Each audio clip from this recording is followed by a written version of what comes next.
everyone, I am Dhwani Bhatia and today we are going to study the first chapter of class 12th English, the last lesson by Alfonso Daudet.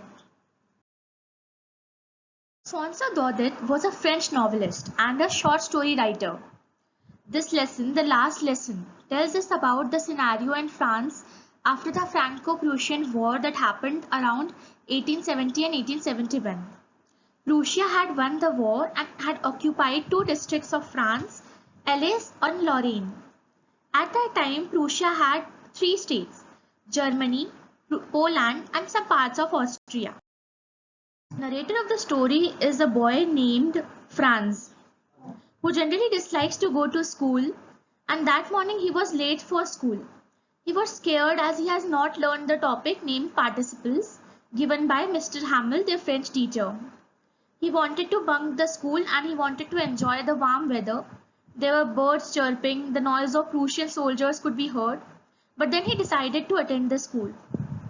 When he was going towards the school, he saw a crowd at the town hill notice board.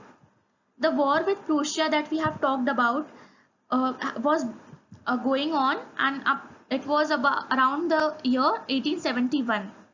The bad news of losing Alsace and Lorraine in the French battle was put up there.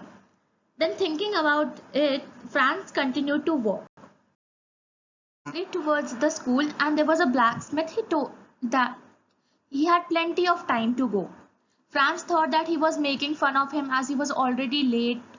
But when he reached the school, he realized that the school actually was a place where there was hustle and bustle, lot of noises were going on, children were repeating the lessons, teachers were teaching, but that day nothing was there.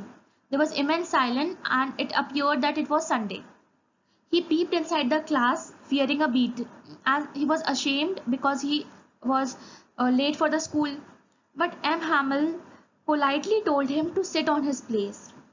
He noticed that he was wearing a special dress that he used to wear only on occasions like prize distributions or institutions. The benches were occupied by three people that usually did not attend the class. Those were Hauser. He wore a three-cornered hat and had an old torn primer with him that he placed on his knees, and the spectacles were kept on that book. And second was retired mayor and third was the postmaster. Franz was a little bit confused why they were there, but afterwards he realized that they were there to pay respect to Mr. Hamel. Mr. Hamel told that it was their last French lesson and the Prussians in the Berlin had ordered that French language would not be taught in the schools of Alsace and Lorraine. German language would be included in the curriculum, and with a very heavy heart he told the class that they had to pay attention as it was their last class. Franz realized that he could no longer learn French and he regretted that he was wasting the time in hunting eggs, playing in the Saar river. He actually considered books to be a burden. But now, at this point of time, his attitude changed and he wanted that his teacher should stay and teach him.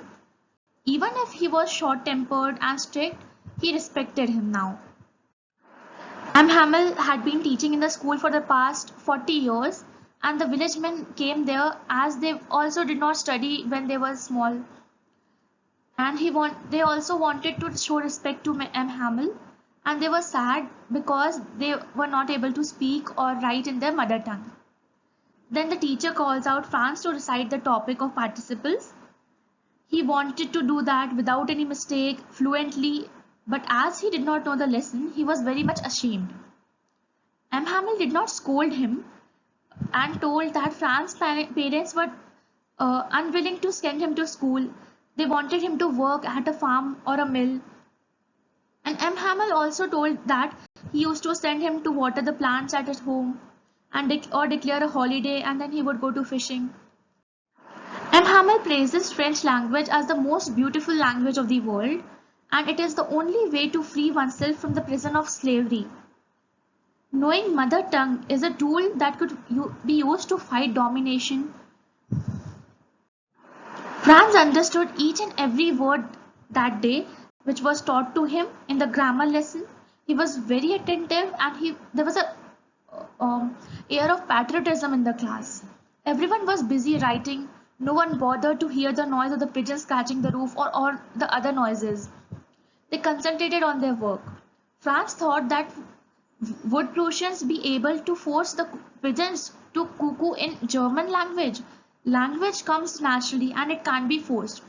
Like even if we learn so many languages, our mother tongue is the most fluent language that we could speak.